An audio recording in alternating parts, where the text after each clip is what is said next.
मधल्या काळामध्ये जरा चर्चेला गेला होता तो म्हणजे अजितदादा. खरं तर ते तुमच्या सोबतचे महायुतीमधले. मात्र ह्यावेळी नवाब मलिक यांच्या हाती धुरा दिल्यानंतर मुंबईची तुम्ही एकदम फारकत घेतली त्यांच्यापासून. हो, कारण का राष्ट्रत्व आणि हिंदुत्वाबरोबर आम्ही तडजोड करणार नाही अशी स्पष्ट आमची भूमिका आहे. काल पण अकोटमध्ये झालेले जे काय युती असो किंवा अंबरनाथमध्ये झालेला विषय असो, भारतीय जनता पक्षाचे प्रदेशाध्यक्षपासून आमचे मुख्यमंत्री देवेंद्र फडणवीसजी या सगळ्या जणांनी अतिशय कडक भूमिका घेतली की ह्या हिंदुत्वाबरोबर काही कॉम्प्रोमाइज आम्ही करणार नाही. अशा पद्धतीचे अभद्र युती कोणीही केले असेल तर त्याला आम्ही सहन करणार नाही.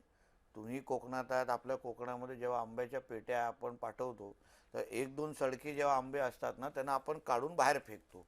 कारण का ती पेटी आंब्याची खराब होते. तर अशा पद्धतीचे निर्णय काल आमच्या पक्ष कार्यालयातून झालेले आहेत. अशी कुठलीही युती हे एम सारखी दहशतवादी संघटना असो किंवा काँग्रेस असो कोणाबरोबरही करणार नाही अशी स्पष्ट भूमिका घेऊन त्या पद्धतीचं पत्र आणि कारवाई झालेली आहे.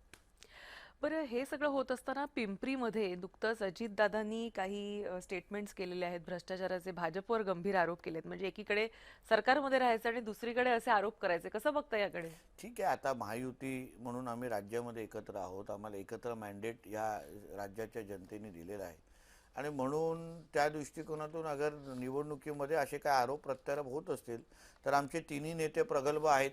वरिष्ठ पातळीवर ह्याच्याबद्दल चर्चा होईल आणि निश्चित पद्धतीने मार्ग काढले जातील.